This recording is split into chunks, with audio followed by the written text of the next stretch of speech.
사기현 의사표시 성립되려면은 일단 상대방이 표의자를 기망을 해야 될 것이고, 기망당한 이 표의자 쪽에서는 속아 넘어가니까 착오에 빠지고, 그런 다음에 뭐 사겠다 팔겠다 이런 의사표를 할 것이고, 그럼 사기현 의사표시 성립돼요. 그럼 일단은 사기자에게 고의가 일단 있어야 되는데, 이 고의도 2단의 고의가 있을 것, 요 이야기를 무슨 얘기냐면, 이 을이 얘를 기망함으로써 착오에 빠뜨리는 고의가 한 번 있어야 되고, 착오에 의해서 의사표시를 하기는 고의가 또 한 번 있을 것. 따라서 얘한테 과실만 있는 경우는 사기가 성립이 안 되니까 요거 하나만 조심을 하고, 그런 다음에 기망행에 관련해서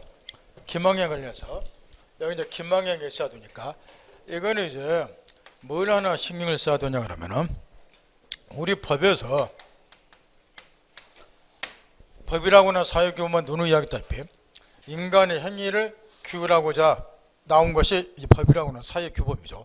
따라서 법의 첫 출발이 법의 규율 대상인 인간의 행위를 어디까지 파악할 것인가, 어디까지 볼 것인가, 이게 중요한데, 우리 법에서는 인간의 행위를 다음 두 가지 거를 다 포함하는 개념으로 본단 말이에요.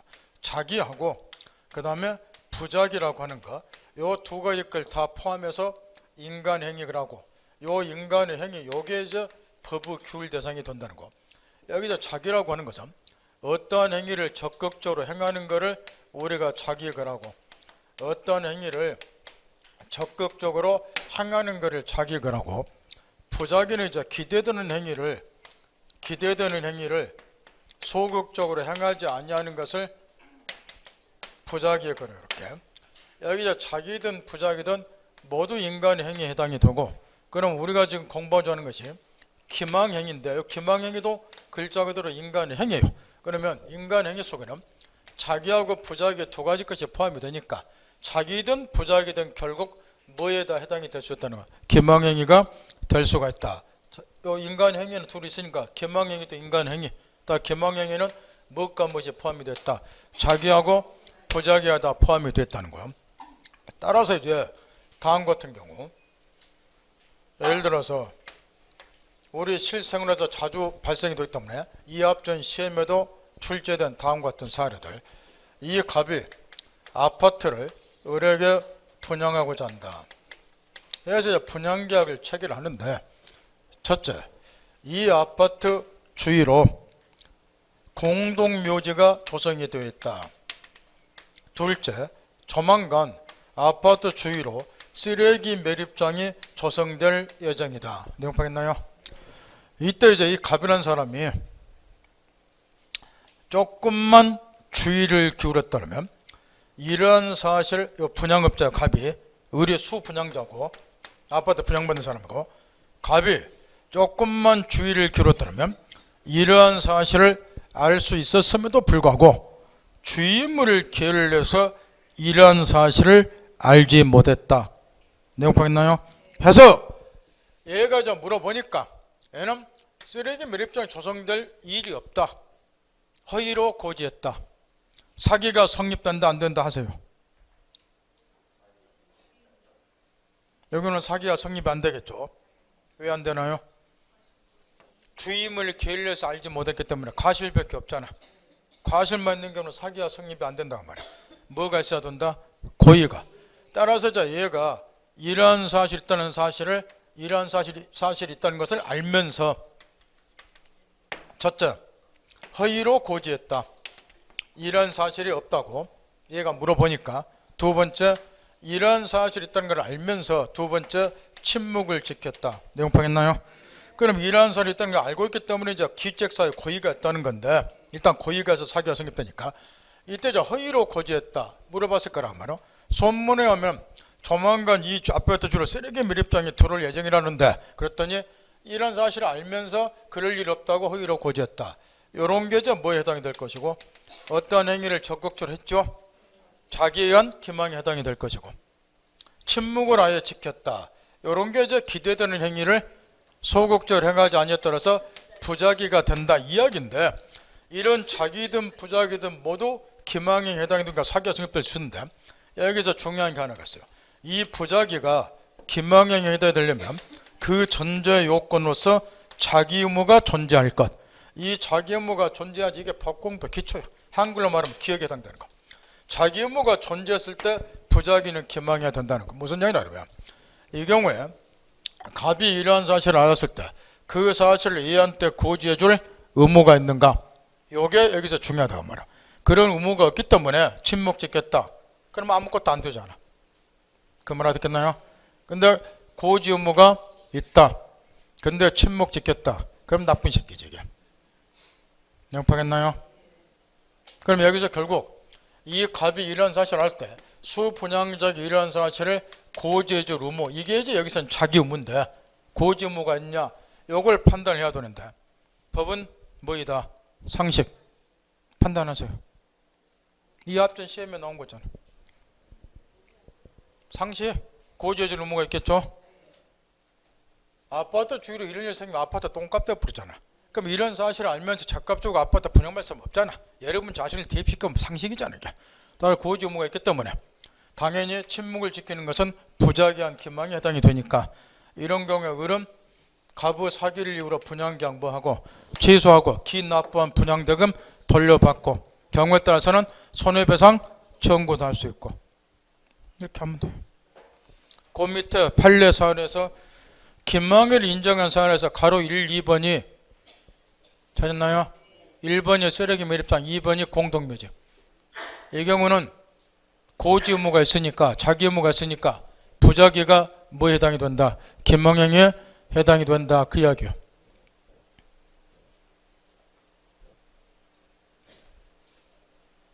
확인했나요?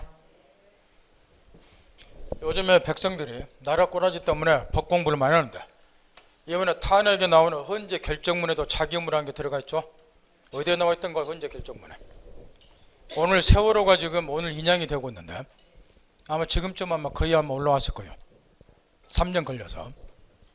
근데 그것과 관련해서 헌재 결정문에 대통령의 자기 의무가 그 기재가 되어 있단 말이에요. 다수 국민의 생명과 안전이 위협을 받거나 위협을 받을 우려가 있는 경우에는 다수 국민의 생명과 안전이 위협받을 염려가 있거나 위협을 받고 있는 경우에는 대통령은 뭐 해야 된다는 거예요? 국민의 생명 보호를 위해서 시적절한 조치를 취해야 될 무슨 의무가 있다? 자기 의무가 있다. 이렇게 헌재 결정문 나와 있잖아요. 근데 시적절한 조치를 취해야 될 자기 의무를 이행을 못했기 때문에 비판의 소지는 분명히 있으나 그것 가지고 탄핵까지 할 사안은 아니다. 이렇게 나와 있단 말이에요. 대통령은 반드시 세월호처럼 다수 국민의 생명과 신체가 위협을 받을 상황이 있는 경우는 시적절한 조치를 취해야 될 자기 의무가 있다고 말이에요. 근데 이걸 제대로 안 했다는 거예요. 박 대통령이. 다만 탄핵이 안 되는 이유는 그 7시간 때는 뭐 했는가가 입증이 안 됐기 때문에 탄핵 사유가 안 될 뿐이지. 근데 앞으로 누가 대통령이 되든 이런 거는 반드시 국민의 생명을 보호해야 될 자기 의무가 있으니까 시적절한 조치를 취해야 된다. 혹시 이번에 탄핵 사유가 안 된다 그래서 다음에 취임할 대통령도 그따위 짓거리 하면 안 된다. 그래서 헌재 결정에 이거 넣어놓은 거야. 자기 의무가 있다고. 헌재 결정만 한번 읽어보라면 그러면 자기 의무가 있음이라고 써졌어 거기에. 요즘에 백성들이 법 공부 참 열심히 들어. 근데 여러분은 법 공부를 해야 될 사람임에도 불구하고 무지하게 안 하고 있고 거꾸로. 예? 그 다음 그 밑에 기망행위를 부정한 판례에서 가로친 1번 판례 교환계약에 대한 판례는 하도 시험에 나오는데 이 교환계약은 거꾸로라고 말이야. 그 가로친 1번에 쓰였나? 졌나요? 기망행위를 부정한 판례에서 가로 1번이 있잖아. 교환계약에는 판례. 이거는 하도 물어보는데 이 교환계약의 경우는 이거하고 반대로 이 갑은 토지 한 필기에 대해서 을은 건물 한 동에 대해서 상호간에 소유권을 이전해 주기로 약속을 했다. 이런 게 교환계약. 얘는 토지에 대한 소유권, 얘는 건물에 대한 소유권. 그런데 일반 경사 갑이라는 아가 자기 토지에 대한 객관적인 시가를 상대방에게 예를 들어서 허위로 고지했다. 또는 아예 고지를 안 하고 침묵을 짓겠다. 이런 것도 기망행위에 해당되는가? 요걸 묻고 있는데 교환계약의 경우는 이런 게 허위로 객관적인 시가를 허위로 고지하더라도 또는 고지하지 않고 침묵을 지키더라도 일체 기망행위에 해당이 안 된다는 거예요. 그래서 이제 역으로 시험에 나온다는 건데, 이유는 이런 교환계약의 경우는 생각을 해보세요. 이 갑이라는 사람은 자기 토지의 시가는 높이 평가하고 상대방 당사자의 물건의 시가는 영가 낮게 평가함으로써 최대한 유리한 조건으로 이익을 도모하고자 하는 것이 교환계약의 특성이에요. 그럼에도 불구하고 이 객관적인 시가를 정확하게 상대방에 고지해 줄 걸 기대한다는 것은 애당초부터 무리이기 때문에 허위로 고지하더라도 아예 침묵을 지키더라도 뭐가 안 된다? 기망에 해당이 안 된다, 그 이야기고.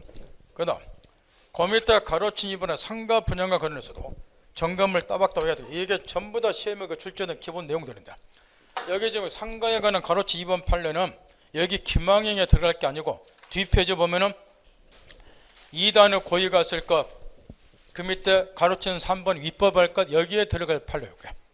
위법하냐 위법하지 않느냐 거기에 들어갈 판례가 거기 상가 분야에는 가로치 2번 판례인데, 요거는 이제 뭘 묻고 있냐 그러면은 지금 이런 경우에 이 갑이 또 상가를 분양한다고 말이요. 이번에는 상가를 분양을 하면서, 이것도 이 앞전에 그 시험에 나온 기초 사례인데, 요게 또 수분양자고 상가를 분양을 하면서 이렇게 이야기를 했단 말이에요. 본 건물은 일단 광고를 딱 친 거예요. 본 상가 건물에는 첨단 오락타운을 조성을 하고 전문 경영을 여기면서 위탁 경영을 할 것이며, 매달 이 상가를 분양받게 되면 매달 얼마씩 수익을 보장해 주겠다, 이렇게 신문에 광고를 딱 때렸다고 말이에요. 그래서 이 쪼가리를 보고, 물론 신문 쪼가리 오려서 이제 왔겠죠. 분양업자한테 와서 이제 확인을 한 거예요. 나 이 광고를 보고 왔다, 이대로 약속 지키겠지. 그랬더니 설명을 또 다 해줬어요. 이 신문 쪼가리에 나온 그대로 우리는 시행할 거라고 해서 이제 분양계약을 체결을 했는데, 문제는 뭐냐, 요 신문 광고 내용이 첨단 오락통을 조성하고 전문 경영을 영입해서 위탁 경영을 할 것이며 매달 일정 금액 수익 보장해 주겠다. 요 내용이 계약서 내용에는 들어있다 안 들어있다? 안 들어있는 거요. 설명은 해줬지만 내용 파겠나요? 그래서 분양계약을 체결했는데 사인하고 나중에 이 약속을 전혀 안 지켰다는 거야. 이때 수분양자가 구제받을 방법이 뭐냐, 이걸 묻는 사례인데 내용 파겠나요? 이거는 이것부터 먼저 깨우쳐야 된단 말이야. 첫 번째, 이 분양 광고 내용이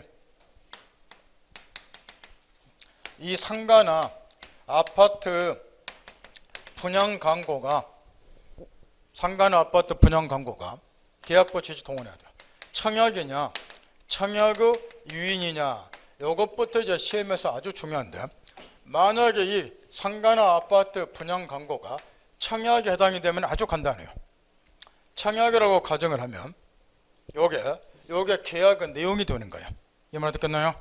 근데 약속을 어기면 간단히 구제가 되겠죠. 어떻게 책임 물으면 되나요? 요게 청약이라고 가정하면 계약의 내용이 되잖아. 그러면 얘가 약속 어기면 간단히 요게 청약이 되면은 얘는 수익 등을 보장해 줄 의무가 있다는 거야. 그 약속은 의무 이행 안 했으니까 채무불이행 책임 물으면 돼. 이렇게 무슨 말이겠어요? 계약 해지하고 납부한 돌려받고 손해배상 청구하고 간단히 구제가 돼버려.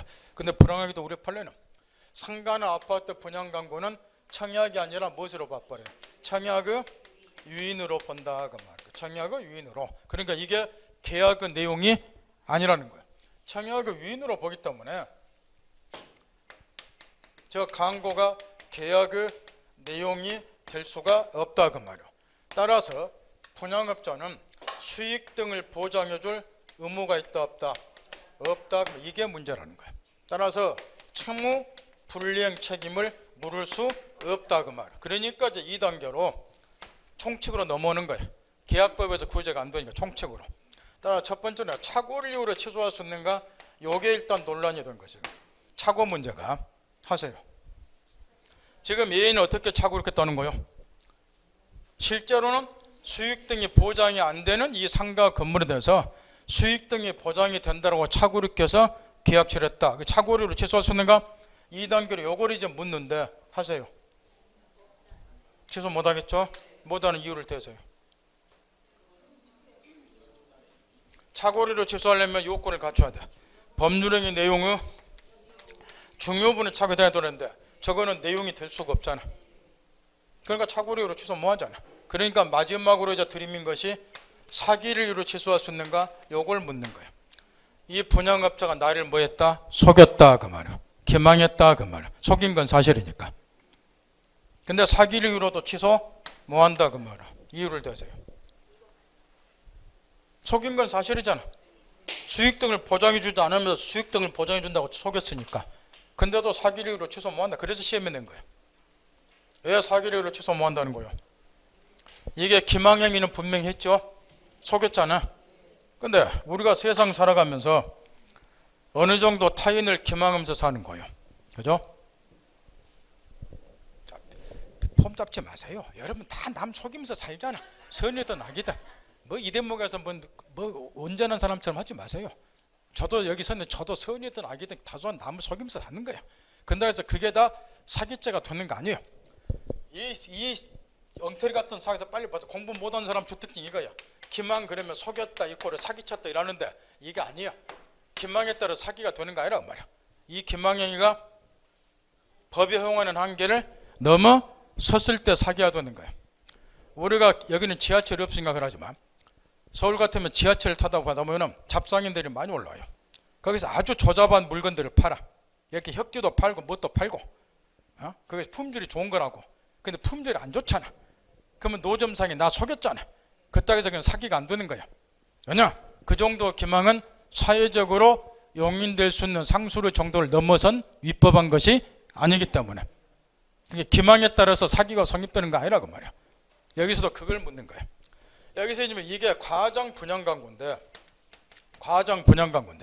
이게 지금 사회적으로 용인될 수 있는 상술의 정도를 넘어선 위법한 것이냐? 기망을 했으니까 위법한 것이 되면 사기가 성립이 돼요. 근데 제일 밑에 판례 보세요. 뭐라고 되어 있는가? 사기가 성립이 안 된다 그 말의 경우는. 왜 사기가 성립이 안 되냐? 위법한 것이 아니라 그 말이야. 사회적으로 용인될 수 있는 상술의 정도를 넘어선 위법한 것이 아니기 때문에 사기도 성립이 안 돼. 이렇게 단계별로 밟으라고 말할게. 청약의 유인이다. 그러니까 수익을 보장할 의무가 없다. 그 채무불이행책에 물을 수 없다. 그 착오를 취소하냐? 안 된다. 사기를 취소하냐? 안 된다. 왜 안 되냐? 중요부는 법률행위 내용의 중요부는 착오에 해당이 되는데 법률행위 내용이 아니다. 그 다음에 위법한 것이 아니다. 단계별로. 그 다음 2단을 고의가 있었는데 동그라미 2번 물어봤을 때 틀린 사람 위로 말하니까 속지 않도록 조심하고. 뒷페이지 동그라미 2번. 아까 서두에 지겹도록 규칙해 줬어요.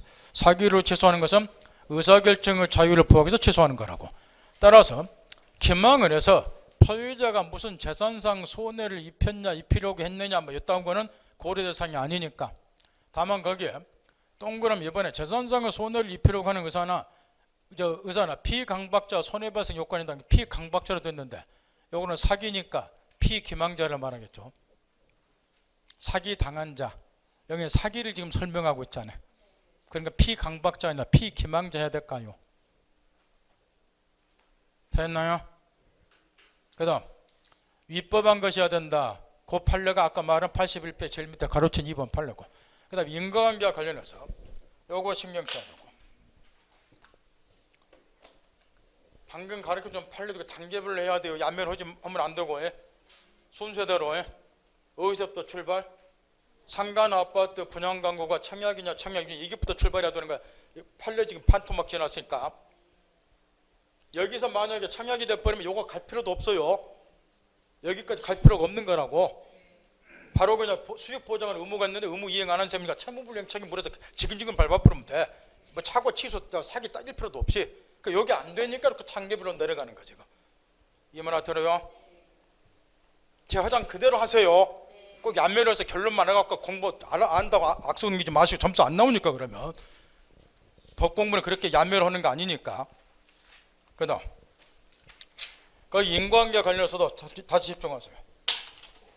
여기 인과관계 관련해서도 한 가지 거를 깨우쳐야 되는데 이게 착오하고 차이점이기도 하고.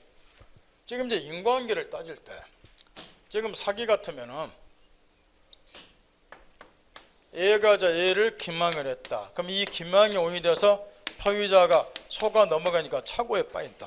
그런 다음에 이제 뭐 팔겠다 사겠다 의사표시를 한다. 해서 기망과 착오 사이에 인과관계가 있어야 되고 이게 오인이 돼서 결과 착오에 빠지고 착오가 오인이 돼서 결과 의사표시가 되는 인과관계가 있어야 되는데 이 인과관계는 객관적인 인과관계는 필요가 없고 주관적인 인과관계만 있으면 된다는 점에서 조금 전에 가르쳐준 착오하고 구별이 잘한 거예요. 착오 경우는 취소하려면 법률행위 내용의 중요부분의 착오에 해당이 되는데 중요부분의 착오를 검토할 때는 주관적, 객관적 두 가지 요건을 모두 필요로 삼아서 판단해야죠. 이거 상식적인 이야기예요. 애울라 하지 말고 생각을 하라는 거야. 이거 상식적인 이야기니까. 근데 왜 사기든 뒤에 나올 강박이든 인과관계 떨 때는 주관적인 인과관계만 있으면 되느냐? 이것도 상식이라고 말이야. 지금 이걸 묻고 있다 말이야. 이 갑이 보통 사람보다 지능 수준이 뒤떨어지기 때문에 보통 사람 정도 지능 수준만 가지고 있었다면 의르 기망에 소가 넘어가지 아니할 것을 보통 사람보다 지능 수준이 뒤떨어지니까 소가 넘어갔다. 이런 경우도 사기가 성립되는가? 요걸 묻고 있는 거예요. 상식으로 판단하세요. 이 사람이 보통 사람보다 지능 수준이 뒤떨어지기 때문에 의료 기망이 쉽게 소가 넘어갔다. 이런 경우도 사기가 성립돼야 될까요? 안 돼야 될까요? 법은 상식이니까 상식으로. 사기가 성립돼야죠. 그래야 이 보통 사람보다 지능 수준이 뒤떨어진 애가 보호가 될 거 아니에요. 사기가 성립돼야지 취소하니까. 따라서 무슨 인과관계만 있으면 되는 거예요. 주관적인. 이 인과관계 소가 넘어가는 정도는 소유자 개인의 정신 능력, 지능 수준만을 기준으로 판단해야 된다 그 말이에요. 만약 이 경우에 객관적 인과관계를 필요로 하면 얘처럼 보통 사람보다 지능 수준이 뒤떨어지기 때문에 쉽게 소가 넘어간 애는 사기가 성립이 객관적인 인과관계를 필요로 하면 성립이 안 되는 거야. 그럼 취소 뭐하니까 보호가 안 되잖아. 그럼 이런 사람은 어찌해야 돼요? 아, 우리 법에서도 나 같은 사람 보호를 안 해주구나. 태강으로 가서 점프해서 떨어져 죽어버려야 된단 말이야. 에? 생각하면 상식적인 이야기잖아. 이게. 무슨 말 알아들어요? 그러니까 당구로서 중간적 인감이 있으면 또 이거 외우고 있으니까 또 노트장에 틀리면서 사기 강방은 중간적 인간계 차고는 주객 그라고 돌아불고 싶어 참말 보고 있으면 그러다가 이게 말로 또 풀어서 물면 또 뭔 말인지 모르니까 빵점 먹고 나오고 참말은 우리 혈압이 내려갈 일이 없어 지금. 에? 약을 먹어도 160 안 먹으면 200 집에서 쉬고 여러분 얼굴 안 보면 120 딱 정선으로 돌아가고 학원 나올 때는 아침부터 혈압이 올라가니까 운전대 잡으면 막 머리가 징징 쑤셔버려. 엊그제 공법 선생님하고 통화합니다 그랬어요. 참말로 이 양반들 꺾임없네. 요즘에 잠이 안 온다고 지금. 법 공부를 어떻게 해야 되는 걸 가르쳐주면 자꾸 거기에 따라서 해야 되는데 왜 그렇게 고집들이 세신가 모르겠다고. 그 야매를 외운 걸 좀 버려버라게도. 그다음 강박의 경우는 2단의 고의가 있어서 우측의 강박행에서 우측의 강박에 넘어가서 동그라미 2번 강박이 되려면은 구체적인 해악의 고지가 있어야 돼요. 강박은 이제 해악을 고지함으로써 상대방을 공포심에 빠뜨리가는 일체 행위가 공갈 협박 강박이기 때문에 강박이 되려면 구체적인 해악의 고지가 있어야 되는데 그때 거기 판례 하나 단순히 각서에 서명 넣을 것을 강력히 요구한 것도 강박이 되는가? 거기 판례에서 각서에 서명 넣을 것을 강력히 요구한 것도 거기 강력히란 말이 들어갔는데 강박이 되는가? 여러분 다 공부하려면 강력, 강박, 사총관이니까 이것도 강박이 자고 엉터리 같은 사고에서 빵점 먹고 나올 건데 이거는 강박 아니에요. 강박이 되려면 구체적인 해악의 고지가 있어야 돼. 이 경우는 그게 없잖아. 단지 각서에 뭔만 요구했지 서명 날인할 것을 강력히 요구만 했지 네가 서명 날인 안 하면 손가락 칼로 잘라버리겠다 이런 구체적인 해악의 고지가 없잖아요. 이 경우는. 그러니까 강박이 아닌 거예요. 그 다음 동그라미 3번 지금부터 있는 대로 집중하라는 거예요. 지금부터 있는 대로 집중하라는 거예요. 원래 우리 민법에서는 강박인 의사표시는 취소하도록 되어 있어요. 그런데 이게 이제 강박인 의사표시가 취소 사유가 아니라 무효사유에 해당되는 경우도 있을 수가 있다는 거예요. 어떤 경우냐? 상대방의 강박의 정도가 워낙에 심해서 소유자가 의사결정의 자유를 완전히 박탈까지 당한 상태에서 의사표시한 경우는 취소가 아니라 아예 처음부터 효력이 없는 것 무효로 봐야 된다는 거예요. 그래서 이 판례가 그렇게 중요한데, 강박은 원칙 취소 사유지만 상대방의 강박의 정도가 워낙에 심해서 소유자가 의사결정의 자유를 완전히 박탈당하면 무효 사유로 봐야 된다. 이게 판례인데, 이게 이제 중요한 이유가 일단 기본적으로 두 가지 점이 중요하다는 거예요. 앞에서도 나올 때마다 가르쳐주지만 취소는 제척기간의 제한을 받죠. 그게 첫날 가르치는 게 146조죠. 법률행위 한 날로부터 10년, 추인할 수는 없다 3년 이내에 취소권 행사하도록 되어 있어요. 근데 무효는 이런 제척기간의 제한이 없다. 10년 지나도 무효는 주장할 수 있다는 거예요. 그 다음에 여기 이제 강박이 취소사유에 해당이 되면은 이 경우도 취소를 가지고, 이게 첫 번째 차이고, 취소로 보냐 무효로 보느냐. 그 다음에 취소가 되면은 취소를 가지고 선의 제3자에게 대항을 모하기 때문에 이 경우는 선의 제3자 보기 중에 적용이 되는 거예요.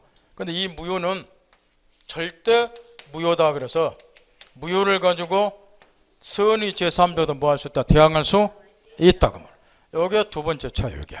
그래서 이 판례가 아주 중요한데, 이게 지금 뭐 때문에 이 판례가 더 중시가 됐냐 그러면은, 이제 지난 이야기니까 2012년도에 대통령 선거가 있었어요.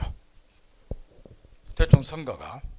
그때 이제 신문에 엄청나게 보던 게 뭐냐 그러면, 그때 이제 검증을 좀 제대로 했어야 되는데, 요즘에 뒷북 차고 나라꼴이 있게 되다 보니 그때 좀 검증을 잘했어야 될 걸 하고 이제 아우성을 치는데, 그때 이제 무슨 사건이 벌어졌냐면은, 지금 1961년도에 5.16 군사혁명, 군사 쿠데타가 일어났어요. 그런 다음에 이제 박정희 정권이 들어섰어요. 그래서 이제 여러분도 아는 사람 알겠지만 신문에 하도 워낙에 보도가 됐기 때문에, 여기 부산에 김지태 씨인데 돌아가셨어요. 김아무개 씨가 삼성 이병철 씨보다 그때 당시에 돈이 더 많았어요. 근데 중앙정보부 그때 당시에 부산 지부장이 김지태 씨를 이제 비리 혐의로 끄집어다가 공갈 협박을 했어요. 전 재산을 국가에 헌납 안 하면 뭐 어떻게 하겠다 이렇게. 그래서 이제 김지태 씨가 중앙정보부 위협에 못 이겨서 전 재산을 국가에 헌납을 한 거예요. 여기 이제 헌납했다 그 말은 민법 용어로 바꾸면 증여했다 그 얘기야. 그때 증여한 재산이 어떤 거냐 그러면은 부산일보사하고 이 양반 거죠. 부산일보사가. 그 다음에 서울의 문화방송 지분이 30%가 이 양반 거였는데 요거 하고, 서울에 가면 경향신문사 사옥이 있어요. 그 빌딩 부지하고 요게 다 이 양반 건데, 요걸 싸그리 강탈해 갔던 거예요. 중앙정보에서 곤충을 들이밀고. 그런 다음에 이걸 가지고 만든 재단이 뭐였냐 그러면, 이거 저 비리 혐의로 수사를 해서 이제 국가에 헌납토록 했으니까 국고에 기속을 시켜야 돼. 그래서 이걸 가지고 이제 뭘 해버렸느냐? 뭐였어요? 정수정확히 만들었잖아. 박정희 정자 따 유경수 숫자 따서 얘가 정수정확히를 만들어 본 거야. 여기서부터 잘못된 거예요. 국고에 기속시켜 왜 이걸 가지고 정수정확히를 만드냐고. 그래서 이제 이 양반 돌아가시고, 이 양반의 자식이 그동안에 이제 꿈쩍도 못 하다가 2012년도에 박근혜 대통령이 대선에 나오니까 기회는 이때다. 요걸 좀 우리 아버지가 뺏긴 걸 공론화시켜 좀 찾아야 되겠다. 그래서 국가를 상대로 소송을 제기했다. 기억나나요? 이게 신문에 엄청나게 크게 보도가 됐어. 국가를 상대로 소송을 제기했다. 왜냐? 1961년도에 우리 아버지는 국가 공갈 협박에 의해서 마지못해서 전 재산을 헌납을 했기 때문에 이걸 돌려달라 그 말. 그러니까 소송을 제기했는데, 그때 딱 요맘때요. 2012년 12월 달에 대선이 있었고, 이때 1심에서 패소를 당했다고 말이야. 여기 김지태 씨 그 자식이 패소를 당했는데, 이 소송 사건 관련된 판례가 우리 시험에 한 20번 정도 나왔는데 지금부터 분석해 본다는 거예요. 내용 파겠나요? 그럼 이 관련된 판례가 한 20번 정도 우리 시험에 나왔는데, 지금 여기서는 김미태 씨 쪽에서 국가를 상대로 이제 재산 반환 청구 소송을 제기한 거요.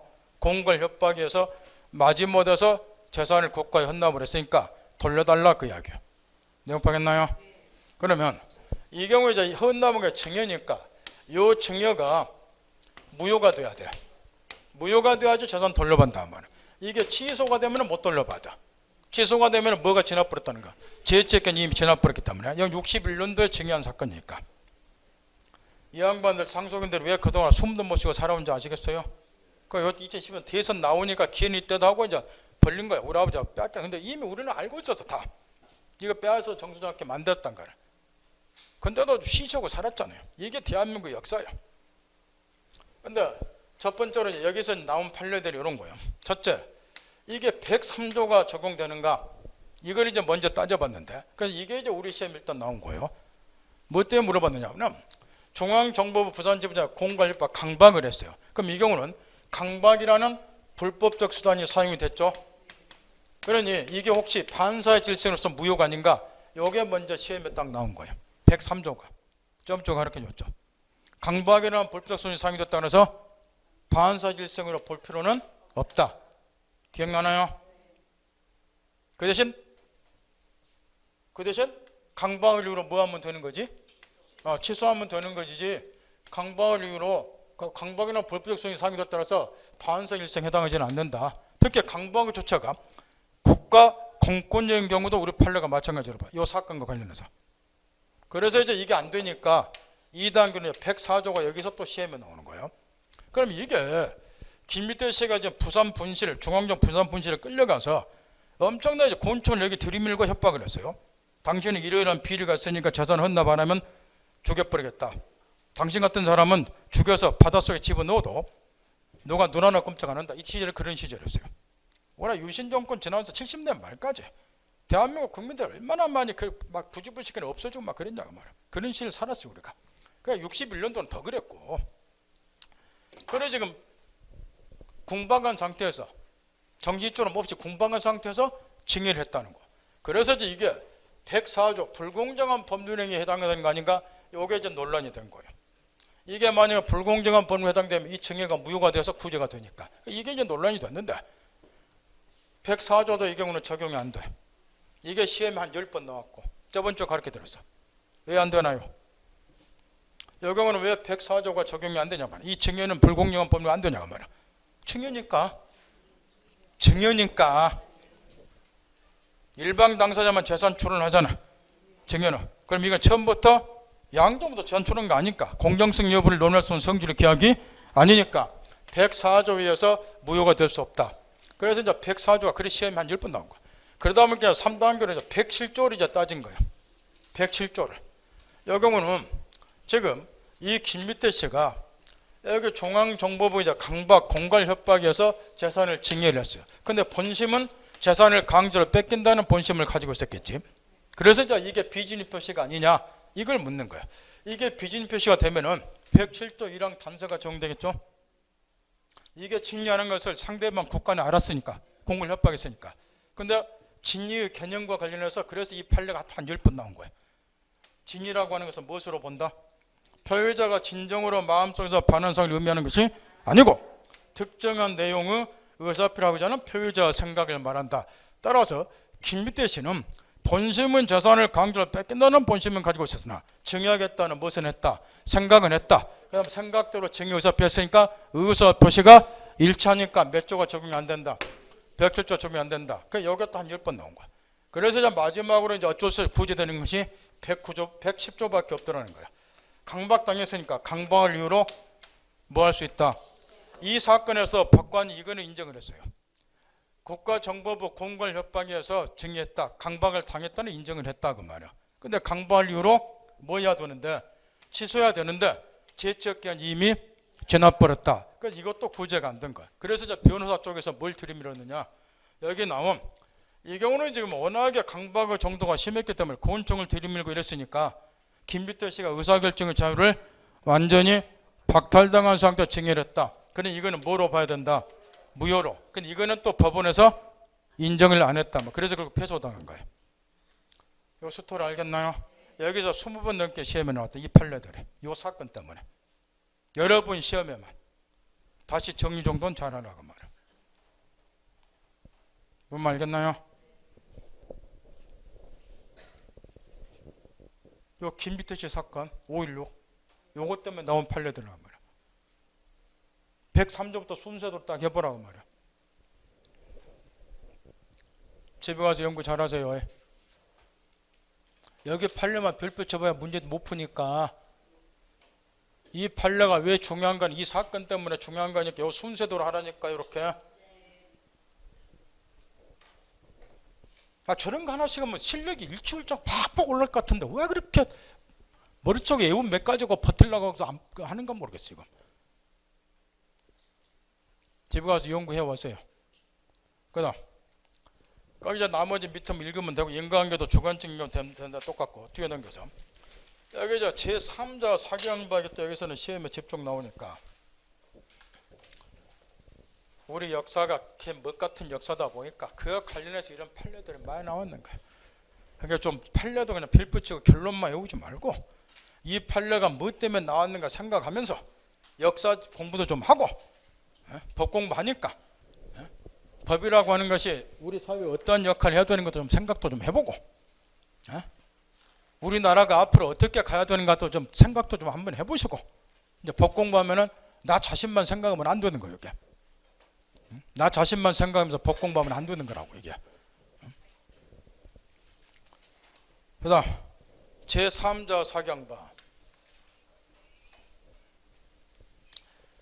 상대방의 상강바는 뭐 바로 취소하니까 시험이 내고 말 것도 없고, 일단 110조 2항과 관련해서 주문 자체부터 이제 워낙에 물어보기 때문에 이게 제3자 사경방이니까 A가 갑을 사기 강박했다. 그래 갑이 그러고 매매를 했다. 그러면 상대방이나 제3자가 배우자를 사기 강박했다. 이 경우는 이제 바로 취소하는 게 아니고 아예 조문 숫자가 외우고 다니세요. 하도 물어보니까 110조 2항은. 이건 이제 법이 또 참 형평에 맞게 잘 만들어졌어요. 이자의 사기강박 사실을 상대방이 이렇게 상대방이 이제 비의를 해야 되니까 알았거나 알 수 있을 때 한해서 제3자 사기강박 이후로 취소한다. 그 이야기. 이렇게. 따라서 얘가 이제 거꾸로 선이 무과실인 경우 제3자가 배우자를 상대했던 사실을 상대방이 거꾸로 모르고 있고 모른 데에서 과실이 없다. 이런 경우는 취소 뭐한다. 그 이야기죠. A를 보호를 해줘야 되니까. 그래서 참 합리적으로 이제 이게 만들어졌으니까 전문을 딱 머릿속에 담고, 우리 이제 중개업자하고 관련된 사건들 중에는 이런 것들도 있다고 말이에요. 중개업자하고 관련된 사건 중에는 지금 갑이 토지 소유자인데 이 토지가 그린벨트 구역으로 묶여 있는 토지예요. 그런데 이 을이라는 사람이 이 토지를 매입을 하고자 하는데 뭐 때문에 매입을 하느냐. 요즘에는 주유소 사람들이 다 망해가고 있는데 옛날에는 주유소가 시골에서 주유소하면 시골 유지였어요. 요즘에 주유소 사람들 머리 돌아버려 그러죠. 주유소 영업이 안 되니까. 그래서 이제 주유소를 이제 설치하면서 토지를 매입을 하는데 문제는 이게 그린벨트로 묶여있는 토지는 주유소 설치가 불가능할 거라고 말이에요. 근데 이제 중개업자 A란 놈이 A를 이제 이렇게 기망을 한 거예요. 걱정하지 말아라. 조만간 이 토지가 그린벨트 구역으로부터 해제가 된다. 그린벨트도 풀린다. 그러니까 주유소 설치할 수 있다. 이렇게 기망을 한 거예요. 실제로는 그러하지 아니함에도 불구하고 해서 토지에 대해서 매매를 했어요. 내용 파겠나요? 당연히 그린벨트 구역으로부터 저기 해제가 될 일이 없고, 따라서 얘는 주유소 설치도 못하는데 토지 매입해놨으니까 열받잖아요. 따라 이 토지 매매를 뭐하고 싶다. 중개업자의 무엇을 이유로 해서, 취소는 무조건 하는 게 아니고 사유가 있어야 되니까 중개업자의 무엇을 이유로, 사기를 이유로 취소하고자 한다. 이런 사건인데 내용 파겠나요? 하세요. 중개업자가 나 김영애 취소하려한다. 그 이야기야. 따라서 몇 조가 적용된다. 110조 2항이. 따라서 중개업자가 매수인을 기망했다는 사실을 매도인이 뭐였거나 그러면 취소하면 되는 거. 그렇게 중개업하면서 남 사기치지 마세요. 벼락 맞아요. 내가 요 을이라고 생각을 해보세요. 중개업도 이제는 옛날처럼 사기치고 뭐 해가지고 돈 버는 시절은 지났으니까 본인이 머릿속에 담은 법 지식 가지고 위법하지 않는 범위 내에서 정당하게 돈 버시라고 말이야. 법 지식은 없으면서 뭐 하다 보니까 사기치는 거예요. 무지가 용감이죠. 알면 이런 짓거는 못 할 건데. 판례와 관련해서 거기 동그라미 2번 대리인과 관련해서 판례가 워낙에 시험에 나오니까 그거 점검을 하되, 이것도 나온다고 가르쳐줘도 틀리고 나와. 별표만 치면 그냥 뭐하냐고 말하고, 별표 쳐봐 점수가 안 나오는 거라. 네? 요거 끝나면 바로 이제 대리가 나오지만, 갑이 본인 땅 팔아달라고 대리권 줬다. 요 대리인이 갑대를 내려해서 병하고 갑을 터져서 매매한다. 근데 문제는 이거라고 말이야. 요 대리인이 상대방을, 대리인이 상대방하고 계약 체결하니까 대리인이 이 상대방을 사기강박했을 때, 이 경우에 이 상대방은 바로 계약을 취소할 수 있냐, 아니면은 이 대리인이 사기강박한 것도 제3자의 사기강박이니까 110조 2항에 따라서 이자가 이자를 사기했다는 사실을 본인이, 토지 소유자가 본인이죠, 얘가 알았거나 알 수 있었어야지 취소하냐, 요걸 묻고 있는데, 여기 대리는 본인이 바쁘니까 대신 일절 하는 애잖아요. 따라서 얘하고 얘는 사실상 동일시에 분다고 말이야. 따라서 대리인이 얘를 사기강박해서는 제3자 사기강박이 아니니까 이자 사기강박 사실을 본인이 알든 모르든 상관없이 당연히 상대방은 대리인의 사기강박 이후로 대리행위 계약 취소할 수 있다, 그 이야기죠. 별표 쳐봐야 못 푸니까 뭔 소린지는 알고 점검하란 말이야. 그 다음 우측에 이 경우도 이제 취소하되, 취소를 가지고 선의 제3자 대환이 뭐한다, 선의 제3자 법규정이 있다 점검하고, 적용법에는 특별히 시험에 나올 거 없고, 타제도 관계에서 첫 번째 거 점검 잘하고, 기망을 하면은 소가 넘어가 돼 있으니까 이렇게 경합이 생기게 돼 있어요. 이렇게 얘가 얘를 기망을 했다. 그러면 얘는 이제 소가 넘어가니까 차고에 빠지겠죠. 그러면 갑 쪽에서는 의뢰 기망이 있었으니까 첫째, 사기를 이유로 취소할 수 있을 것이고, 그 다음에 두 번째, 기망에서 차고에 빠져서 의사표했으니까 차고를 이유로 취소할 수도 있는 거 아닌가. 이게 이제 문제인데, 이 경우는 사기하고 차고가 경합이 생긴다 이렇게 봐요. 못 알아들으면 얘는 사기로 취소하든 차고로 취소하든 선택적인 권리행사가 가능하다고 말이에요. 다만 차고로 취소하려면 제약 조건이 좀 있죠. 이게 법률행위 내용의 중요분의 차고에 해당돼야지 차고로는 취소하겠죠. 그러니까 거기에 해당이 안 되면 차고로는 취소 못하겠지만 여전히 못 가지고 취소하면 되고, 사기를 이유로 이런 거는 틀리면은 과락 면하기 힘드니까 마치라고 주는 거 점검 잘하고, 그다음 뒤에 불법행위 책임과 경합에서는 동그라미 2번이 자주 나오니까 그거 점검 잘하고, 제3자 사기강박과 관련해서 이런 경우 이게 문제가 된다는 거예요. 제3자 사기강박에서는 지금 A가 얘를 사기강박해서 을하고 토지 매매를 했다. 제3자 사기강박. 그럼 일단 이제 110조 2항에 의해서 이자 사기강박 사실을 상대방이 알았거나 알 수 있었어야지 얘는 취소하겠죠. 이렇게. 그런데 여기서 좀 묻고자 하는 거는 뭐냐 그러면은, 얘가 저 사기강박 사실을 알았거나 알 수 있으면 갑은 취소를 하는데, 취소 의사표시는 요 을에게 하는 거예요. 이게 요 계약을 취소하고자 하는 거니까 요거 상대방 을이잖아. 얘한테 취소하는 거 아니죠. 그것이 이제 불법행위를 이유로 손해배상 청구를 할 건데, 손해배상 청구는 누구한테 하느냐, 사기강박한 얘는 얘잖아요. 따라서 불법행위를 이유로 손해배상 청구하는 것은 얘한테 한다고 말이야. 취소는 얘한테 하고 손해배상 청구는 얘한테 하고, 이게 분리가 되겠죠. 불법행위 범한 자는 얘니까. 근데 여기서 좀 묻고자 하는 거는 요거란 말이야. 이렇게 이제 분리가 되다 보니까 얘가 제3자를 상대로 불법행위를 이유로 하는 손해배상 청구를 하기 위해서 갑이 을과 계약을 꼭 취소를 해야 됩니까? 요걸 묻고 있는데, 만약에 얘한테 손해배상 청구하기 위해서 얘와의 계약을 취소를 꼭 해야 된다라고 가정을 하면 문제가 하나 생겨버려요. 지금 얘가 이자 사기강박 사실을 모르고 있는 경우는 취소 못하겠죠. 그러면 얘한테 뭣도 못하는 셈이 돼버려요. 손해배상 청구도 못하는 셈이 되는 거예요. 얘는 현실적으로 불법행위 범한 자고, 따라서 판례 을과의 계약을 굳이 뭐하지 않더라도, 취소하지 않더라도 제3자를 상대로 해서 불법행위를 위한 손해배상 청구할 수 있다. 그 판례니까 동그라미 2번 점검 잘하고, 뒤에 넘겨서 다시 원점으로 돌아가서 다시 집중하세요. 지금까지 이제 우리가 뭐를 배웠느냐? 의사표시와 관련된 효력요건 두 가지를 쭉 검토를 했어요. 먼저 이제 의사표시와 관련해서는 의사표시가 일치해야 되니까 일치하지 않으면 효력요건 못 갖췄다.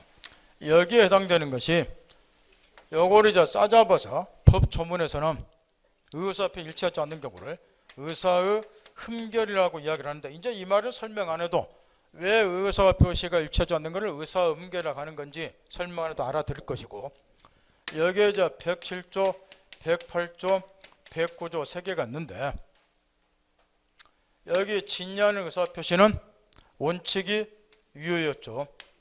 원래 효력요건 못 갖추면은 무효가 되거나 취소가 돼야 되는데, 일단 이거는 원칙이 유효고, 다만 107조 1항 단서에 의해서 상대방의 107조 1항 단서에 상대방의 표의자 진리하지 말았거나 알 수 있을 경우는 이 경우는 뭐로 돌아가고 무효로, 그 다음 108조 허위표시는 당사자 셋은 언제나 무효고, 원래 효력요건 못 갖추면 무효니까 이렇게. 그런데 이제 문제는 여기서부터가 문제가 있다는 거예요. 109조 차고는 똑같이 효력요건을 못 갖췄지만 무효관이라고는 민법에 뭐로 되어 있느냐? 방금 취소한다고 우리가 배웠단 말이에요. 그 다음 여기 이제 하자 있는 의사표시가 아닐 것, 그래야 효력요건 갖추니까 효과가 확정적으로 발생이 되니까 하자 있는 의사표시 해당이 되면 효력요건 못 갖췄죠. 요거는 이제 110조에다가 뭐로 규정해 놨어? 사기, 강박을. 근데 요것도 효력요건 못 갖췄지만 무효가 아니라 취소하도록 돼 있죠. 이렇게. 그러다 보니까 여기서 이제 한 가지 문제가 있다는 거야. 여기 지금 의사표시와 관련된 효력요건을 갖추지 못한 경우가, 우리가 기억을 되살려 보면 목적과 관련된 효력요건을 갖추지 못한 거는 다 무효 사유였죠. 취소 사유 없었잖아요. 근데 의사표시와 관련된 효력요건 갖추지 못한 경우는 취소 사유에 해당되는 것이 두 개가 있더라는 거 이렇게. 그런데 취소는 기창 떨어지도록 가르쳐주다시피 무효하고 달리 취소하기 전에는 유효이고 아무 의미가 없어. 반드시 뭐 했을 때? 나중에 취소 의사표를 했을 때 처음부터 무효로 돌아간다는 거야. 여기 취소 안 하면 아무 의미가 없죠. 취소는 취소 의사표를 해야지 무효로 돌아가니까. 그런데 취소 의사표시는 누구한테 해야 되느냐? 이렇게 된다고 말이야. 이 갑이 착오에 의해서 또는 의뢰 사기 강박에서 토지 매매를 했다 이렇게. 그러면 갑이 이제 취소를 해야죠. 근데 취소는 취소 의사표를 했을 때 이제 법적인 의미를 갖고 이게 무효로 돌아가니까 취소 안 하면 아무 의미가 없는 거예요. 그러니까 취소는 누구한테 하느냐? 요 상대방 의뢰게 하지 않을게. 이처럼 이제 여기 의사표시와 관련된 효력요건을 갖추지 못한 경우 중에 취소 사유에 해당되는 경우가 두 가지가 있는데, 취소는 취소 의사표를 해야지 당의 법률 행위를 무효로 돌리더라. 따라서 취소 의사표시를 반드시 해야 되는데, 요 취소 의사표시는 요 상대방 의뢰게 한다는 말. 그러다 보니까 이런 취소와 같은 상대방 있는 의사표시는 언제 효력이 발생이 되는가? 요게 이제 상대방과 이해관계가 달렸기 때문에 논란이 좀 되더라는 거예요. 해서 이제 다시 또 기억을 되살려보면 저번 주에 목적과 관련된 효력요건 네 가지를 우리가 마스터한 다음에 이에 관한 관련 문제로서 뭐 배웠나요? 목적과 관련 효력요건 네 가지 끝난 다음에 관련 문제로서 법률행위 해석을 배웠죠. 이게 확정하고 관련이 있으니까. 자, 의사표시와 관련된 효력요건 네 가지 마스터했죠. 그 다음에 이제 관련 문제로서 나오는 게 뭐냐? 상대방 있는 의사표시는 언제 효력이 발생이 되는가? 요게 관련 문제로 나온단 말이야. 지금 제 말 알아듣겠나요? 저번 주에 마스터한 목적과 관련된 효력요건에서는 관련 문제로 법률행 해석이 나왔죠. 뭐하고 관련이 있다? 목적과 확정하고. 근데 의사표시와 관련된 효력요건 네 가지 또 마스터했죠. 근데 관련 문제로 나오는 것이 의사표시 효력 발생 시기 문제라고 말이야. 그게 왜 관련 문제로 나오냐? 그걸 지금 가르쳐주고 있다고 말이야. 이 중에 무엇이 착오하고 사기강박에 뭐에 해당이 되니까? 취소사에 해당이 되니까 요거는 취소를 해야지 법적인 의미가 있다. 그 취소는 누구한테 해야 되냐? 상대방에. 그러다 보니까 요 상대방이 있다 보니까 요런 취소와 같은 상대방의 의사표시가 언제 효력이 발생이 되느냐? 요게 상대방과 이해관계가 충돌이 좀 된다는 거예요. 예를 들어서 외우지 마세요. 이런 거 시험에 안 나오니까. 얘가 이제 내용 증명으로 취소 의사표를 의료계에 발송한다고 가정하자면, 그럼 방 안에 앉아서 취소하겠다는 의사표시를 서면에 딱 기재를 하겠죠. 이걸 이제 표백한다고 그래요. 자기 의사를 일부 나타낸다 해서. 그 다음에 요거는 이제 서면을 작성해서 상대방 의뢰에게 이제 발송을 하겠죠. 그 다음에 요게 이제 의뢰에게 도달이 되겠죠. 그 다음에 이제 요 서면을 뜯어서 내용이 뭔지 읽어서 알게 되겠죠. 그 내용을 읽어서 아는 거를 요지라고 이야기를 해요. 요런 일련의 과정을 거쳐서 갑이 의뢰에게 취소한다는 사실을 의리, 요지 마지막에 알게 되는데, 그럼 이 일련의 과정 중에서 어떤 단계에서 요 상대방의 의사표시, 여기서 취소 같은 거 효력이 발생이 되냐, 요게 이제 인연성하고 이해관계가 상충이 된다는. 예를 들어서 발송만 한 단계에서 취소 의사표 효력이 생긴다. 그럼 이 단계에서 매매가 취소된다는 거예요. 그러면 소유권이 돌아가 버려. 그럼 얘는 갑이 취소한다는 사실도 모르고 있는데 소유권 돌아가 버리잖아. 얘한테 불리하고, 거꾸로 요지한 단계에서 요 취소 의사표 효력이 생기면 역으로 얘한테 불리하게 되고. 왜냐? 이 의사표시 이미 의뢰에게 도달이 됐는데 얘가 바쁘다 보니까 서면을 개봉해서 읽어볼 생각을 안 한다. 그럼 요지가 안 됐죠? 그럼 효력이 안 생기니까 매매가 취소가 안 되는 거예요. 소유권 못 찾아가죠. 얘한테 불리하잖아. 따라서 이렇게 상대방 의사표시는 언제 효력이 발생이 되냐 이하에 따라서 상대방과 이해관계가 상충이 되다 보니까 우리 민법은 발송과 요지 사이의 중간 단계, 상대방 의사표는 상대방이 뭐하기만 하면 도달하기만 효력이 생긴다 해서 요거를 자 사기강백이 아까 110조였죠. 그 다음에 111조에다가 상대방이 있는 의사표시는 상대방이 뭐하면 도달이 되면 효력이 생긴다 그래서 이 도달지 원칙 규정이 났어요. 따라서 88배 제4절부터 의사표 효력 발생 시기 요거는 의사표시와 관련된 효력 요건 중에서 뭐하고 관련이 있다? 착오하고 사기강백의 무슨 사유니까? 취소 사유니까. 취소와 같은 상대방의 의사표시는 언제 효력이 발생이 되는가? 요게 문제가 되니까 관련 문제로 규정이 되어 있다 그 이야기예요. 줄거리 잡았나요? 참말로 시간만 있으면 내가 옛날 기질 발휘해서 여러분들 참말 제 시간에는 책 안 읽고 오면은 아예 교실 못 들어오도록 만들어 볼 수 있는데 이 챕터 끝날 때마다 발표시키니까 딱 나오라고 해서 3분씩 지금까지 배운 거 줄거리 이야기하세요 그러고. 제 수업 시간에 옛날에는 앞에 만들을 못 했어요. 전부 뒤로 가서 앉고. 그럼 제가 전부 이렇게 다시 앞으로 돌렸어요. 근데 옛날에 이게 가능한 게 뭐가 가능했냐? 동영상이 없었거든. 그러니까 저한테 그렇게 꼬아도 어쩔 수 없이 민법 수업은 들을 수밖에 없는 거예요. 거기다 내가 또 강의는 또 잘하거든. 그러니까 안 들을 수는 없고 미쳐버리고 싶고. 그래서 1차 동차로 다 합격시켜줬어요 옛날에는. 요즘이야 그래 보면 학원 문 닫아도 되니까 그럴 수도 없고 이렇게 하면 또 동영상 본다고 안 나와버리고 하니까. 여하튼간에 그 왼쪽 페이지에 표백주의, 발신료, 도달, 요주주의 이런 건 외우지 마셔. 시험하고 상관없어요. 요거는 이런 게 뭐 때문에 문제가 되는 거 설명해 주기 위해서 써놓은 거니까. 그 우측으로 넘어가서 111조. 자, 도달주의 원칙이야. 도달의 개념은 이 대목에서 간혹 물어봐. 참고적으로 시험은 요 네 가지 107조부터 110조까지 여기서 시험 문제가 쏟아져 나와요. 여기서 한 3문제 정도가. 그 다음에 이제 관련 문제에 나와 있는 의사표 효력 발생 시기는 한 4, 5년에 한 번째는 나와요. 4, 5년에 한 번 정도나. 그러니까 요 대목보다는 훨씬 덜 중요하다 그 말이에요. 관련 문제 불가하기 때문에. 그래서 나오더라도 이런 것들만 나오는 게 이런 것들만 체크해서 한번 읽어보라고 막 내용 파악이 됐으니까 우측의 도달에 의해서 그 기억, 니은 요건 한번 읽어야 되고 도달의 개념이 가장 중요한데 여기 도달을 하면 통상 우리 학설 판례가 이렇게 이야기해요. 도달을 하면 의사표시가 상대방의 지배권 내에 들어가. 일단 상대방의 지배권 내에 들어가야 돼요. 그 다음에 플러스 요지할 수 있는 상태가 생길 것 이런 거를 도달해 간다고 말이에요. 따라서 이런 취소와 같은 의사표시를 상대방의 서면으로 보내면 이 우편이 상대방의 수신함에 투입됐다. 그럼 이제 도달로 보자는 거예요. 또는 상대방과 동가는 가족 또는 친척이 또는 뭐 고용인 이런 사람들이 수령을 했다. 그러면 상대방이 직접 받은 바가 없다 하더라도 상대방의 지배권 내에 의사표가 들어는 갔잖아요. 그 다음에 친인척 같이 동가는 친인척으로부터 건네 받으면 언제든지 요지는 하잖아요. 그러니까 이런 거는 도달로 본다 그런 이야기니까 그 점검 딱 하고 기억니은 한번 있고 그 다음 밑으로 내려가서 동그라미 3번 요 111조도 시험에서 물어볼 때 임의 규정이 되고 자주 물어봐요. 따라서 당사자 특약이 있으면은 도달이 아니라 예를 들어서 우리 의사표시를 발신하기만 하면 효력이 생기는 걸 하자. 이렇게 특약 맺으면 요거는 111조를 위반했지만 임의 규정 위반한 거니까 무효가 아니라 유효. 그럼 발신가동 효력이 생길 수도 있으니까 그거 점검 딱 하고, 그 다음에 입증 책임. 이 상대방의 의사표시는 상대방의 도달이 돼야지 이제 효력이 생기는데 도달에 대한 입증 책임 누구에게 있느냐? 도달을 주장하는 자. 그러니까 여기서 갑이 만약에 취소를 하고자 한다.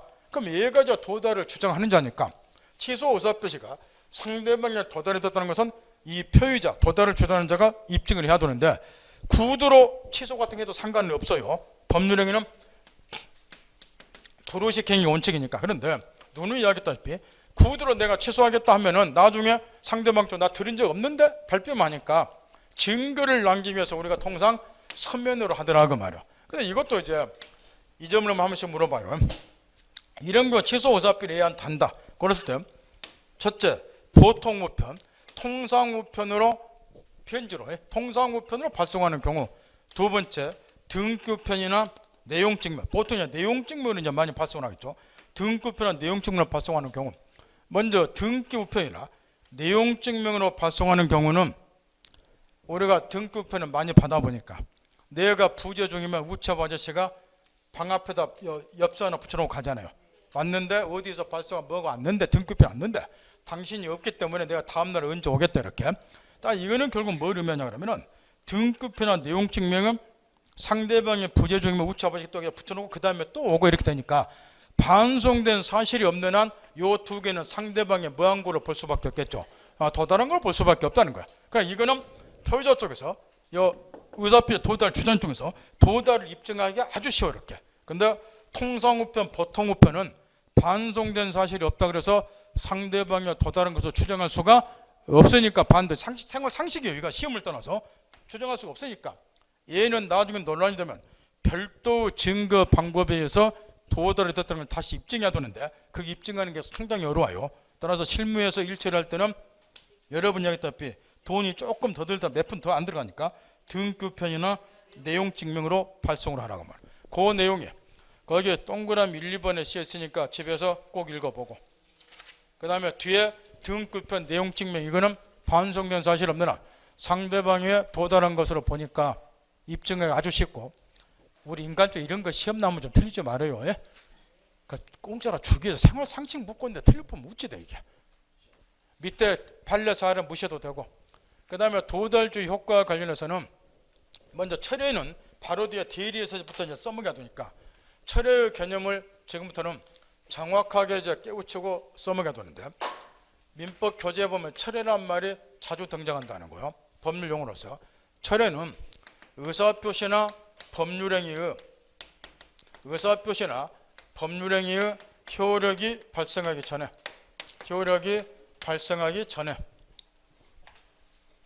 의사표시나 법률행 효력이 발생하기 전에 장래를 향해서도, 그러니까 앞으로도 그 이야기예요.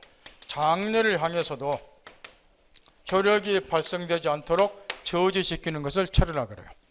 요거는 이제 의사표시나 법률행 효력이 아직 발생이 안 되고 있어요. 그거를 앞으로도 효력이 장래를 향해서도 효력이 발생되지 않도록 저지시키는 거, 앞으로도 효력이 발생이 안 되도록 저지시키는 거, 두드러 막는 거를 철회라고 한단 말이에요.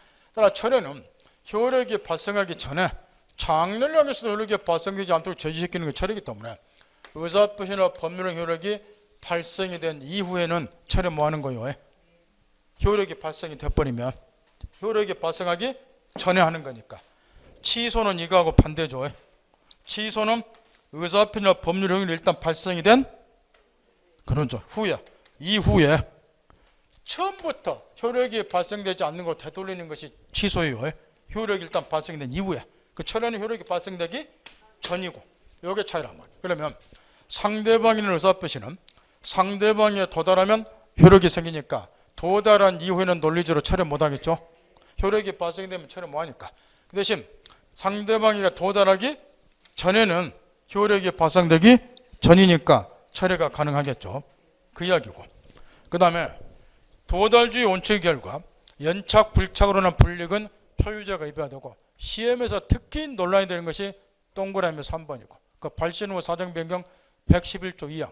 요거는 주로 이제 계약법에서도 계약의 성립과 관련해서 곧잘 물어보는데 기초 사례 등으로 지금 이 갑이 을에게 자기 토지를 1억 원에 팔겠다고 청약을 했다. 이런 청약이나 승낙과 같은 것도 상대방 있는 의사표시에 해당이 되겠죠. 상대방이 될지하게 청약하니까. 그러면 이 경우 이제 이 청약 의사표시, 상대방의 의사표시를 갑이 발신한 후에 사망을 했어요. 또는 행위 능력을 상실, 흔히 말하는 제한 능력자가 됐다. 피성년 후견인, 피한정 후견이 됐다. 이러더라도 이 의사표시가 상대방에 도달만 되면 그대로 효력이 발생이 된다는 것. 따라서 상대방이 승낙만 하면 계약도 그대로 성립이 된다. 요 이야기인데 표의자가 상대방의 의사표를 발신하고 사망하더라도 의사표 효력에 영향이 없으니까 상대방의 승낙만 하면 계약도 성립된다. 지금 이런 이야기니까 이 계약의 성립과 관련해서 111조 2항인데 계약법에서도 곧잘 물어본다는 소리인데 그러면 계약이 성립됐어요. 그럼 매도원 쪽에서는 소유권 이전 의무하고 다금지기 조건이 생기겠죠. 근데 이미 사망을 했다고 말이요.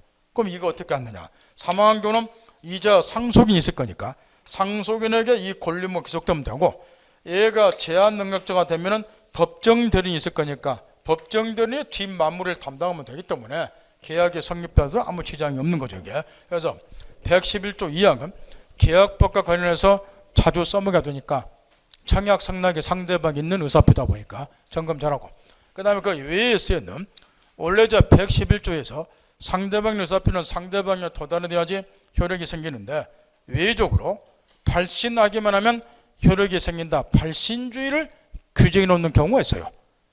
그 동그라미 그 6번까지 쓰였다시피 요게 이제 간혹가다 잊어먹을만 한 번씩 나오는데 지금은 전혀 외울 필요가 없고 그 중에서 가장 중요한 것은 제일 밑에 531조예요. 얘가 시험에서 제일 많이 물어봐요. 바로 다음번에 계약법 들어가자마자 531조를 배우게 되는데 그 다음에 두 번째로 중요한 거는 그 위에 동그라미 3번이에요. 무권 대리는 상대방의 최고에 대한 본인 확답. 요게 우리 시험법에 들어가니까 요거는 바로 요거 끝나면 대리가 나오니까 대리에서 그거 배우고 그 두 개가 가장 중요하다는 거.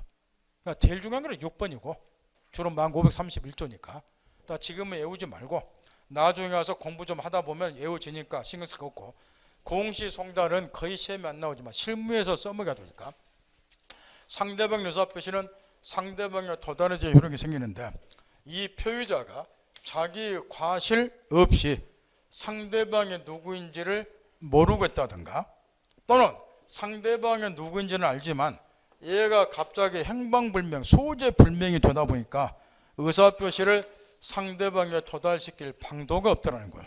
이런 경우에 써먹으라고 두게 된 것이 거기 공시송달 제도예요. 이 경우는 상대방의 송당할 서류를 법원 사무관에게 보관을 시키고 그 사실을 법원 게시판에 게시를 해놓으면 돼요. 어디 사는 아무개에게 이러이러한 서류를 송달하고 하는데 소재 불명이라 법원에서 보관하고 있다. 게시판 보는 직접 와서 찾아가라. 요 이야기인데 상대방이 저 게시판 볼 일 없잖아요. 근데 왜 이런 짓거리를 하느냐. 효력 발생 시기. 법원 게시판에 게시한 날로부터 2주일이 지나면 상대방의 의사표시가 도달한 걸로 간주가 돼버려. 이런 것 때문에 이제 공시송달 제도를 두고 있는데 요거는 시험에서는 별반 출제가 안 되고 원래는 이제 민사소송법에 요게 규정이 돼 있어요. 그래서 이제 실무에서 이제 여러분들 써먹을 일이 있는데 시간이 넉넉하면 어떻게 써먹냐 가르쳐 주겠지만 뭐 지금은 그럴 취재도 아니고 나중에 여러분 깨우쳐서 중개할 때 많이 써먹으라고 말이에요. 하여튼 뭐 써먹을 일은 없겠죠. 뭐 알아야 써먹지 뭐. 그 다음 의사표 수령 능력 관련해서 뭐 알아야지 써먹죠. 이런 것도 하나만 제대로 알아두면 옆에 중개업자도 내가 비교 우위가 있기 때문에 떼돈을 번다 그 말이에요. 떼돈을. 집에 가서 숙제니까 이거 숙제 해결하고 오세요. 공시송달 위험도 두고 요즘에 이제 이 원룸 사업 같은 것이 은퇴한 사람들이 임대사업 그래서 이제 역세권 같은 데 원룸을 하나 딱 맨날 보통 10개 방 10서너 개 두고 요걸 임대를 많이 해요. 갑이 임대인이고 을이 임차인이고 근데 이게 참 이게 매달 뭐 4, 50만 받고 그게 참 재미는 있는데 여기 임대인들이 머리 꿀 아픈 것 중 하나가 뭐냐 그러면 여기에 지금 대개가 이제 혼자 사는 사람들 들어와 산단 말이에요. 여기에 젊은 애도 많고. 근데 어느 날부터 월세가 안 돌아. 주인들은 또 다른 데 살기 때문에. 심지어 어떤 사람 울산에 온 놈하고 서울에서 거주한 사람도 있어요. 동네 중개업자부터 갈려라 그러고. 근데 몇 달이 지나도 월세가 안 돌아. 그래서 가서 보니 301호다. 세통 채졌고 얘가 없어. 지금 한 3, 4개월 지금 월세는 밀려 있는데 이게 사람 미치게 만드는 거야. 네? 그러면 동네 중개업자한테 찾아오는 거야. 임대인은 300원 젊은 아가 지금 몇 달째 월세도 안 내고 안 들어오는 어쩌면 쓰겠냐. 지문 여기 사통차가 안에 있다고. 나 어쩌면 쓰겠냐고. 이제 물어보러 와 중개업자한테.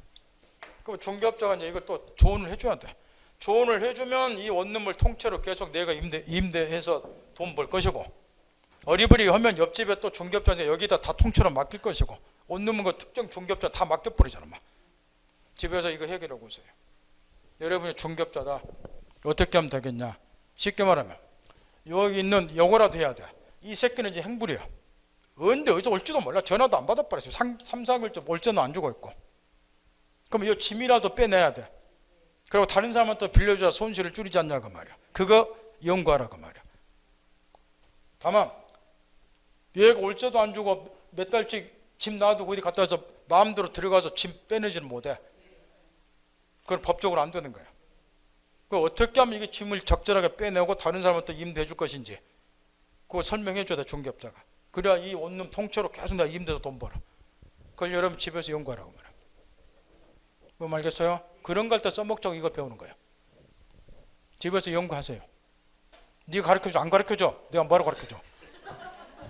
그 다음에 여러분도 하는 게 있어야 돼. 법 공부를 왜 배우고 뭐 때문에 이런 걸 우리가 배우고 어디다 써먹어야 되는 걸 생각을 하는 거야. 그 이런 거 하나하나 다 가르쳐주면 내가 뭐 변호사하고 수임료 받고 앉으시고 바로 강의해요. 여기서. 그 여러분 몫이야. 여러분이 하시라고 말이야. 힌트를 주면은 여기 차임을 지금 서너 달 연체했다고 힌트를 줬어. 우리 민법상 2번 이상 연체하면 임대차 계약을 해지할 수 있어. 일단 임대차 계약을 해지를 해야 돼. 쫓아내려면. 뭐 힌트를 다 줬으니까. 그걸 딱 염두에 두고. 근데 이 새끼를 상대로 해서 소송을 하려고 이 새끼 없어. 야? 그러면 해지 의사표를 해야 되는데 해지는 상대방 있는 의사표시야. 이 새끼 소재 불명이야. 힌트 다 줬어. 그러니까 집에 가서 해결해 오라고 말이야. 저 내쫓아야 되니까 일단은 그 적법하게 내쫓아야 돼요.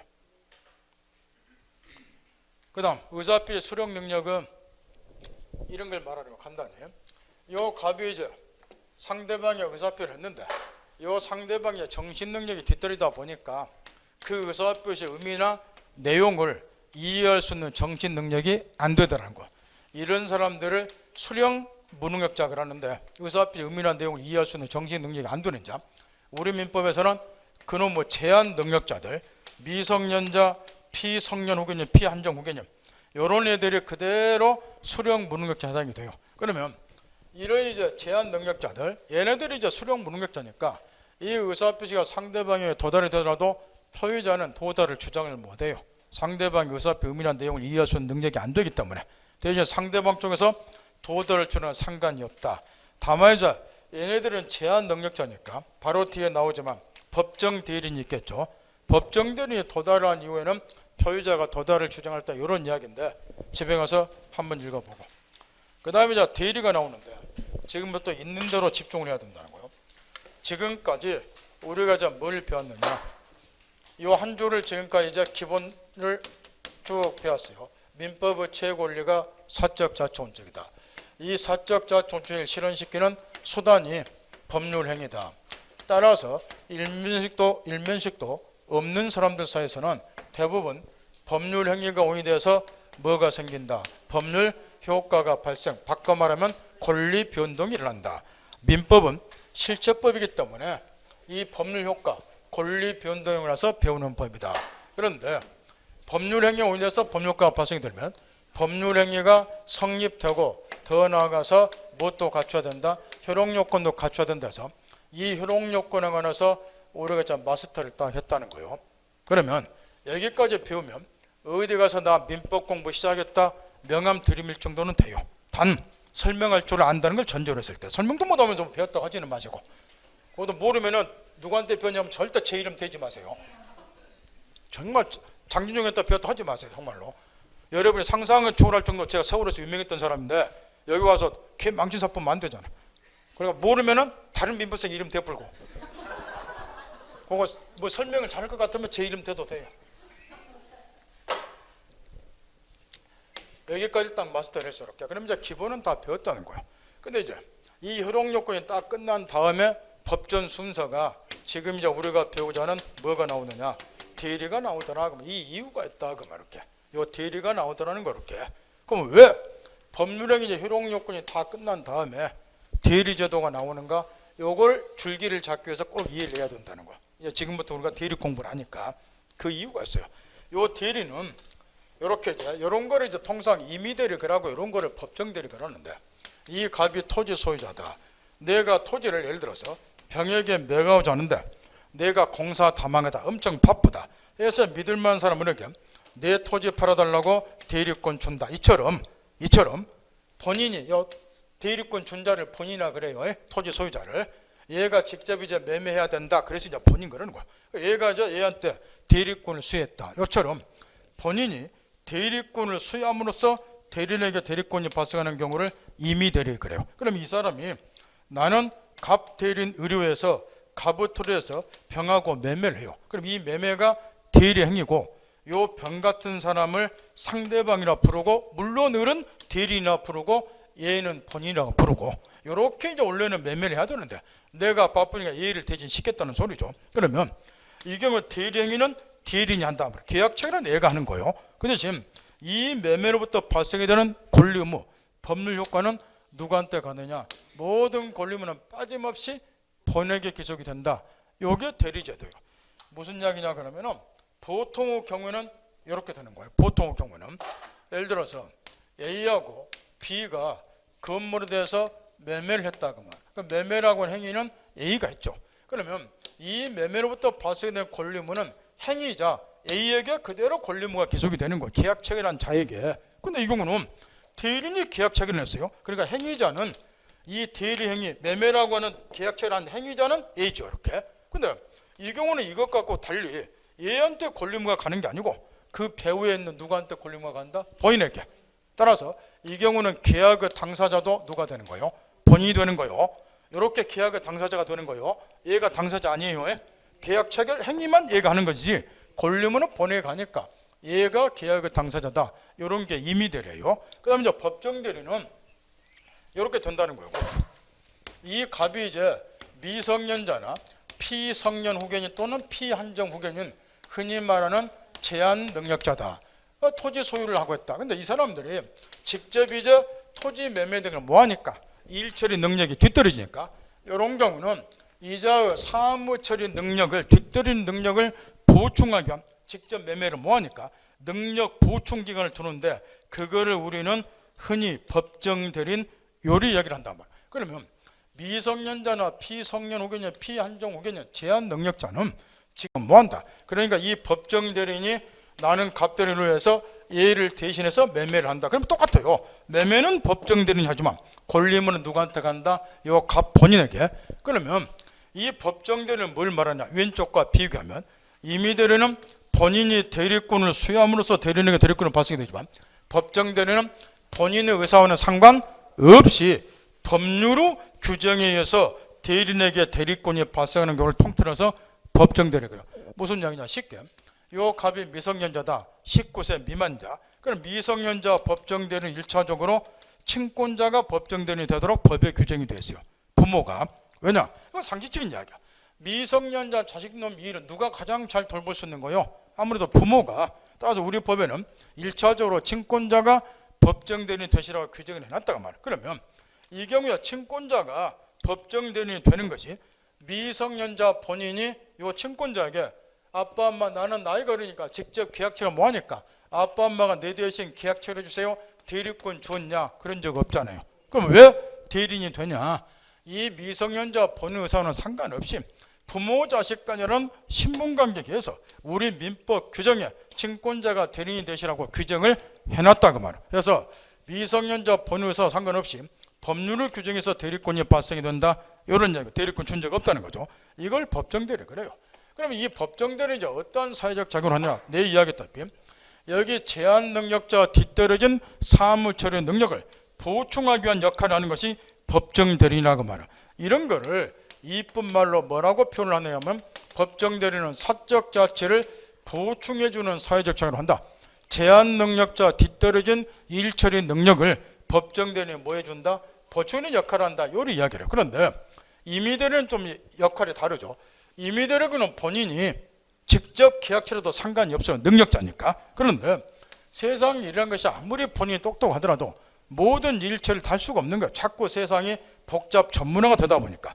이런 거는 믿을 만한 사람에게 팔아달라 일처리 부탁하고 얘가 내 대신 일처리하고 그 대신 권리물은 누가 갖고? 내가 갖고. 그럼 내가 직접 매매하고 똑같은 효과를 누리잖아요. 따라서 이런 임의대리는 어떤 사회적 작용을 하느냐? 개인의 한정되어 있는 활동 영역이 임의대리를 통해서 보다 더 넓게 확장이 되잖아요. 이런 거를 사적 자체를 임의대리는 확장해주는 사회적 작용을 한다. 요리 이야기를 한단 말이에요. 따라서 이제 여기 법률행위는 사적 자체를 실현시키는 수단이고 여기 대리제도는 사적 자체를 확장해 주거나 임의대리 또는 사적 자체를 보충, 법정대리 보충해주는 역할을 하다 보니까 논리적으로 대리제도는 자 이게 제도가 사적 자체를 확장하거나 보충하는 사회적 작용을 하니까 대리제도는 사적 자체를 실현시키는 수단 법률행위 안에서 원칙 대리가 허용이 된다는 거야. 그러니 법률행위는 기본이 끝난 다음에 대리제도 나온다는 거. 이런 말을 알아두면 좋은데 못 알아두면 이런 이야기야. 민법은 실체법이죠. 뭐 배운다? 이렇게 갑이 자기 건물을 병하고 병이라 치고 매매를 한다. 그럼 이 매매를 통해서 각 당사자가 어떤 권리물을 갖느냐 요거 하나 배우는 거죠. 민법이 실체법이니까. 그런데 권리물을 취득하는 방법이 자기가 직접 계약 체결함으로써 권리물을 취득하는 경우도 있고 이걸 지금까지 우리가 배웠죠. 우익줄이죠. 그냥 내가 바쁘거나 임의대리 또는 내가 사무처리 능력이 뒤떨어지면 누구 법정대리 다른 사람을 시켜서 요 을난 놈을 대신 시켜서 매매하도록 하고 권리물은 내가 취득하는 방법도 있고 이게 무슨 제도다? 대리제도. 따라서 권리물을 취득하는 방법은 두 가지 유형이 있다는 거죠. 내가 직접 계약처럼서 권리물 취득하는 방법도 있고 내가 바쁘거나 사무처리 능력이 뒤떨어지면 누구를 통해서 다른 사람을 통해서 대신 계약처리하도록 하고 권리물 내가 취득하는 방법도 있고 이게 대리제도라고 말이야. 지금까지는 우리가 어떤 걸 배웠다? 법률행위를 하고자 하는 당사자가 직접 법률행위 함으로써 권리물 취득하는 케이스를 배운 거예요. 지금까지는 직접 계약 체결하면서 권리물 취득하는 방법을 배웠다고 말이에요. 근데 이제는 누구를 통해서? 대리를 통해서 권리물 취득하는 방법을 배우자 그런 이야기야. 그러니까 법률행위나 기본이 끝난 다음에 요게 나오는 거예요. 순서가. 줄기 잡을 수 있겠나요? 좀만 쉬었다 가죠.